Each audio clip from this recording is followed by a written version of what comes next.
तारीख थी 20 जुलाई और कल दिन भर दिल्ली के जंतर मंतर से लेकर संसद भवन तक जोरदार हंगामा हुआ और अब यह आवाज सरकार तक पहुंच गई है। लेकिन हम इससे बात करेंगे हटकर। ये दो वीडियो आप अपनी स्क्रीन पर देख रहे हैं, एक जिसमें छात्रों पर लाठियां भांजी जा रही हैं, आंसू गैस के गोले दागे जा रहे हैं, कई छात्र गंभीर रूप से घायल दिखाई दे रहे हैं। लेकिन वहीं दूसरा वीडियो अपनी स्क्रीन पर आप देख रहे हैं जिसमें दिल्ली पुलिस कमिश्नर अनुराग कुमार पहुंचे हैं अस्पताल घायल पुलिसकर्मियों को देखने के लिए। दिल्ली पुलिस का आरोप है कि दिल्ली पुलिस के आईपीएस रैंक के अधिकारी और केंद्रीय बलों के 118 से अधिक जवान गंभीर रूप से घायल हैं, जिन्हें गंभीर चोटें आई हैं। दिल्ली पुलिस कमिश्नर का कहना है कि वर्दी पर लगे हर चोट कर्तव्य के प्रति समर्पण की गवाही है। वहीं एक पहलू ये है, लेकिन दूसरा पहलू लोग सवाल ये खड़े कर रहे हैं कि जिसने लाठियां बरसाई, जिसने आंसू गैस के गोले दागे, जिसने छात्र हैं कि वो देश के छात्र हैं, वो देश के जो युवा हैं उन पर लाठियां भजाई और रहम तक नहीं आया। लेकिन अब पुलिसकर्मी ही घायल हो गए और पुलिस अब नया एंगल लेकर सामने आई है। बाकायदा एफआईआर दर्ज हो गए हैं। अब गिरफ्तारियां होंगी उन प्रदर्शनकारियों की जिन पर यह कथित तौर पर कहा जा रहा है कि उन्होंने पुलिस पर जो है पत्थर बरसाए। वहीं दूसरा पहलू यह है कि ये वीडियो अगर आप देख रहे हैं अपनी स्क्रीन पर, जब प्रदर्शन शांत हो गया था, शाम की तस्वीर है, दिल्ली पुलिस और केंद्रीय बलों का स्वागत करते हुए छात्र दिखाई दे रहे हैं। छात्र लाठीचार्ज और आंसू गैस के गोले छोड़ने पर तालियां बजाकर केंद्रीय सुरक्षा बलों और दिल्ली पुलिस का धन्यवाद ज्ञापन कर रहे हैं और कह रहे हैं कि घर जाकर अपने बच्चों से कहिएगा कि आप जमकर लाठियां बरसाएं। ये वीडियो सोशल मीडिया पर वायरल है। एक तरफ ये भी सवाल खड़े हो रहे हैं कि जिसमें ये वीडियो भी आप देखिए, दूसरा वीडियो जिसमें किसी बिना वर्दी के कुछ लोग लाठियां भाज रहे हैं सड़कों पर। बाकायदा कई सारे वीडियो सोशल मीडिया पर वायरल हैं और जो सादी वर्दी में हैं वो लोग, नौजवान कुछ हैं, वो छात्रों पर लाठियां भाज रहे हैं। और कांग्रेस प्रवक्ता सुप्रिया श्रीनेत ने दावा किया है कि ये बीजेपी के गुंडे हैं। बीजेपी ने इस प्रोटेस्ट में अपने गुंडे भेजकर छात्रों पर लाठियां भजवाई हैं।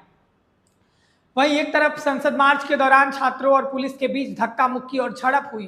जबरदस्त जो हंगामा देखने को मिला। पूरे दिन भर पुलिस ने कई प्रदर्शनकारियों को हिरासत में ले लिया।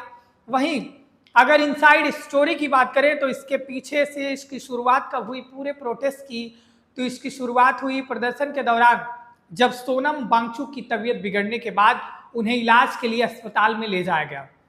दिल्ली पुलिस कैसे पहुंचती है और शादी वर्दी में बकायदा ढक करके, जो सादा उनका वाइट कलर का जो चादर था, उन चादरों के बीच ढककर सोनम वांगचुक को सफदरजंग अस्पताल ले जाया जाता है। वहां से उनकी जो मेडिकल बुलेटिन है रोज आ रही है। और दिल्ली पुलिस ने जो काम किया, कई सारे एक तरफ सवाल खड़े हो रहे थे, तो वहीं इलाज के लिए अस्पताल ले गई दिल्ली पुलिस। अब डॉक्टरों ने उनकी हालत को फिलहाल स्थिर बताया है। अब डेली बुलेटिन आ रहा है, उनकी हालत ठीक बताई जा रही है। वो लगातार नोट भी लिख रहे हैं अपने हालत को लेकर, प्रोटेस्ट को लेकर और प्रदर्शन के आगामी रूप को लेकर। हालांकि उनके समर्थकों का कहना है कि आंदोलन तब तक जारी रहेगा जब तक सरकार उनकी प्रमुख मांगों पर ठोस फैसला नहीं ले लेती है। वहीं सरकार की ओर से जो प्रदर्शन को लेकर बातचीत की कोशिश भी हुई, सरकार यानी जेपी नड्डा की तरफ से बातचीत ये हुई। हम आपको जानकारी दें तो भाजपा अध्यक्ष, पूर्व अध्यक्ष रह चुके हैं भाजपा के और स्वास्थ्य मंत्री है मौजूदा, सीजेपी के प्रतिनिधियों के बीच उनकी चर्चा हुई, लेकिन अब तक कोई सहमति नहीं बनी है। सीजेपी के प्रवक्ता, दो प्रवक्ता पहुंचे, आशुतोष रांका और सौरभ दास, जिनसे बाकायदा ट्वीट के दौरान सौरभ दास ने बताया कि 11 बजे के बाद कल 20 जुलाई को वो सरकार के जो जेपी नड्डा है उनसे बातचीत स्टार्ट हुई और बाकायदा 12 बजे के बाद उनकी मीटिंग हुई जेपी नड्डा के घर पर। और मीटिंग होने के बाद 4 बजे लिखित याचिका के माध्यम से, जेपी नड्डा का ट्वीट आप देख रहे हैं, लिखित याचिका के माध्यम से उनकी मांगों को एक तरीके से सुना गया। पहली बार सरकार की तरफ से उनकी मांगों को, सीजेपी की मांगों को सुना गया। बाकायदा पत्र लिखकर सीजेपी के प्रवक्ताओं ने जेपी नड्डा के हवाले किया। सहमति जताई। जेपी नड्डा ने कहा कि मैं इस आपकी बात को सरकार तक पहुंचाऊंगा और आपको जल्द ही इस पर कुछ बताया जाएगा। लेकिन अब तक कोई सहमति नहीं बन पाई है। प्रदर्शनकारियों की अपनी मांगे पर अड़े हुए हैं। एक तरफ वो अपनी मांग पर अड़े हुए हैं, वही उनका कहना ये भी है कि केवल आश्वासन नहीं बल्कि ठोस कार्रवाई होनी चाहिए। इस आंदोलन को दिल्ली के बाहर भी समर्थन मिल रहा है। अगर जानकारी हम आपको दें तो महाराष्ट्र, उत्तर प्रदेश, राजस्थान और अन्य राज्य कई छात्र संगठन प्रदर्शन कर सीजेपी और सोनम वांगचुक के समर्थन में आवाज उठा रहे हैं। सोशल मीडिया पर उन्होंने वीडियो कई सारे जारी किए हैं और कल पूरे देश भर में भी अलग अलग तस्वीरें आई, प्रदर्शन देखने को मिला। वहीं आंदोलन से जुड़े हैशटैग सोशल मीडिया पर लगातार ट्रेंड कर रहे हैं और बड़ी संख्या में लोग छात्रों की मांगों का समर्थन कर रहे हैं। वहीं केंद्र सरकार का कहना है कि छात्रों की समस्याओं पर सरकार गंभीर है, लेकिन कानून व्यवस्था बनाए रखना भी जरूरी है। सरकार ने यह भी कहा है कि किसी भी प्रकार की हिंसा या सार्वजनिक व्यवस्था भंग करने की अनुमति नहीं दी जा सकती। फिलहाल जंतर मंतर पर धरना जारी है। अब आंदोलनकारी अभी अपना धरना जो केरला हाउस के बाहर है वो पिछले दिनों रात को दे रहे थे। उनका कहना ये है कि अनवरत धरना जारी रहेगा जब तक उनकी मांगे नहीं मान ली जाती। ये मांगे अगर हम आपको बताएं तो 3 मांगे जो जेपी नड्डा को लिखित रूप में दिया है सौरभ दास और आशुतोष रांका ने।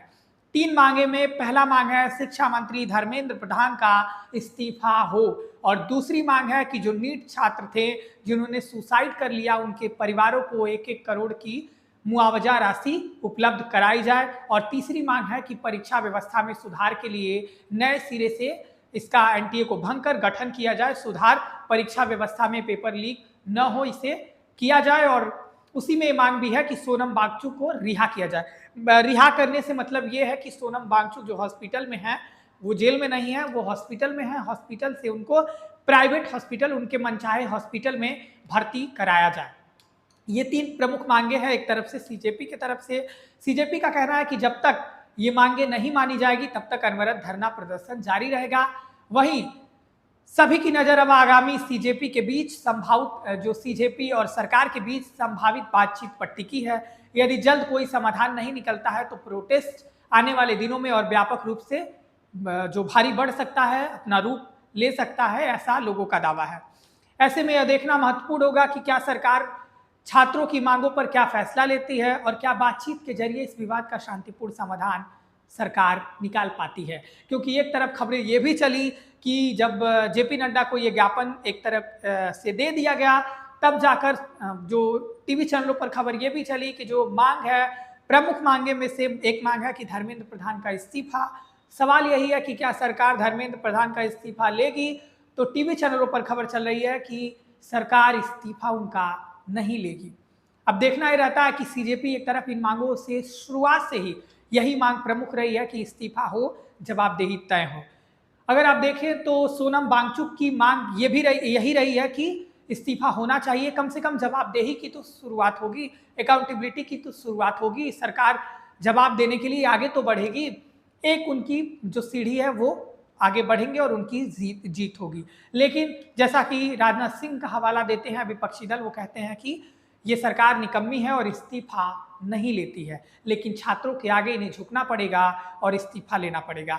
अगर आप देखें तो जो जंतर मंतर से लेकर संसद मार्च हुआ और छात्रों ने पूरे सरकार तक अपनी आवाजें गुंजा दी, उनकी आवाजें पूरे देश भर में गूंजी और छात्रों की इस मांग पर सरकार भी झुकी, और इस विरोध प्रदर्शन के बाद बातचीत शुरू जेपी नड्डा की तरफ से, और जेपी नड्डा का कहना है कि सीजेपी के प्रतिनिधियों की तरफ से पहल की गई और सरकार उनकी बातों के लिए जेपी नड्डा बाकायदा पहुंचे बात करने, वो बात करते हुए दिखाई दे रहे हैं। ये सोशल मीडिया पर उनकी प्रतिक्रिया आप देख रहे हैं जेपी नड्डा का।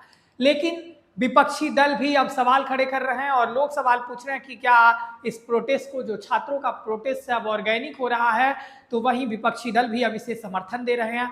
विपक्ष का समर्थन मिल रहा है इस प्रोटेस्ट को। विपक्ष के बड़े बड़े नेता सीजेपी यानी कॉकरोच जनता पार्टी के मंच पर जा रहे हैं और वो उनके साथ खड़े दिखाई दे रहे हैं। तो अगर आप देखें संसद भवन में जब जंतर मंतर से और संसद भवन का मार्च जब देश भर के छात्र कर रहे थे तो वहीं डिम्पल यादव की अगुवाई में जो सपा के सभी सांसद बताया जा रहा है कि वो निकले संसद भवन से जंतर मंतर पर मार्च करने के लिए, और वो जंतर मंतर पर पहुंची डिम्पल यादव बाकायदा, और कई सारे वीडियो वायरल हो रहे हैं जिसमें छात्रों की मदद करते हुए डिम्पल यादव दिख रही हैं। कई बार वो पुलिस से भी उनकी बहस होती दिखाई दे रही है कि आखिर लाठियां क्यों भाजी जा रही हैं, आंसू गैस के गोले क्यों दागे जा रहे हैं। अब देखना ये रहता है कि क्या विपक्ष का समर्थन, लेकिन एक तरफ छात्रों के आगे झुक गई सरकार, ऐसी भी बात कही जा रही है। सरकार अब बातचीत कर रही है, क्या बातचीत के जो बैठकर अब जब बातचीत सरकार सीजेपी के प्रवक्ताओं से की, तो देखना ये रहता है कि क्या बातचीत के माध्यम से इसका कोई हल निकलता है या आने वाले दिनों में प्रोटेस्ट जारी रहेगा। अब हमारी भी नज़र बनी रहेगी। अभी के लिए इतना ही। आप देखते रहिए बेधड़क खबर। मैं था आपके साथ आतिश कुमार।